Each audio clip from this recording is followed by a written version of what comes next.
ஒரு அடர்ந்த காட்டில் பல விலங்குகள் இருந்தன. அந்த காட்டில் வசித்து வந்த நரியும் கழுதையும் நண்பர்களாகினர். இரண்டும் சேர்ந்து ஒரு உடன்படிக்கை செய்து கொண்டன. அந்த உடன்படிக்கையில் தினமும் இரை தேட இருவரும் ஒன்றாகவே சேர்ந்து செல்ல வேண்டும் என்றும், அடுத்ததாக இருவரில் யாருக்கு என்ன ஆபத்து ஏற்பட்டாலும் மற்றொருவர் ஆபத்தை விலக்க போராடுவது என்றும் அந்த ஒப்பந்தத்தின் மூலம் இரண்டும் உறுதி செய்து கொண்டது. ஒருநாள் நரி இரை தேடுவதற்காக தன் நண்பனான கழுதையையும் அழைத்து செல்வதற்காக கழுதையின் இருப்பிடத்தை நோக்கி அடர்ந்த காட்டிற்குள் சென்றது. நரி சென்று கொண்டிருந்த வழியில் காட்டின் ராஜாவான சிங்கம் ஒன்று அந்த நரியினை வழிமறித்தது. சிங்கத்தை பார்த்ததும் நரி பயத்தில் நடுங்கியது. சிங்கத்திடம் சிக்கினால் உயிர் பிழைக்க முடியாது, எப்படியாவது தப்பிக்க வேண்டுமென என நரி யோசித்தது. நரி உடனே சிங்கத்திடம், ராஜாவே, எலும்பும் தோலுமாக இருக்கும் என்னை கடித்து உண்பதால் உங்கள் பசி கொஞ்சம் கூட குறையாது, அதனால் உங்களுக்கு நான் வேறு இரையை கொண்டு வருகிறேன் என்றது. சிங்கம், எப்படி உன்னால் முடியும் என கேட்டது.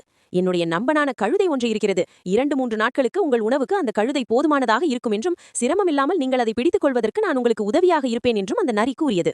நரி கூறியதை கேட்ட சிங்கம் ஒப்புக்கொண்டது. பின்னர் சிங்கத்தை ஓரிடத்தில் மறைவாக இருக்குமாறு கூறிவிட்டு கழுதையை அழைத்து வரச் சென்றது நரி.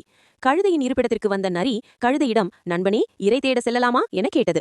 பின் இரண்டும் காட்டிற்குள் வந்தன. நரி கழுதையை சிங்கம் மறைந்திருக்கும் இடத்திற்கு அருகில் கொண்டு வந்து நிறுத்தியது.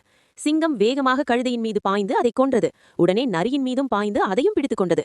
நரி பதட்டத்துடன், ராஜா, எனக்கு பதிலாகத்தானே கழுதையை அழைத்து வந்தேன், ஆனால் இப்போது உங்களுக்கு உதவி செய்த என்னை ஏன் கொல்ல நினைக்கிறீர்கள் என்று நடுக்கத்துடன் கேட்டது. நெருக்கமான உன் நண்பனையே நீ காட்டிக் கொடுத்த உன்னை நம்ப முடியாது.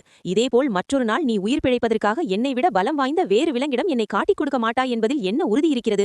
எனவே உன்னை உயிருடன் விட்டு வைப்பது எதிரியை பக்கத்தில் வைத்திருப்பது போலதான் என்று கூறிக்கொண்டே சிங்கம் நரியை கொன்றது. நீதி: நட்பு என்பது புனிதமானது. புனிதமான நட்பிற்கு துரோகம் செய்தால் கடைசியில் தீமைதான் வந்து சேரும்.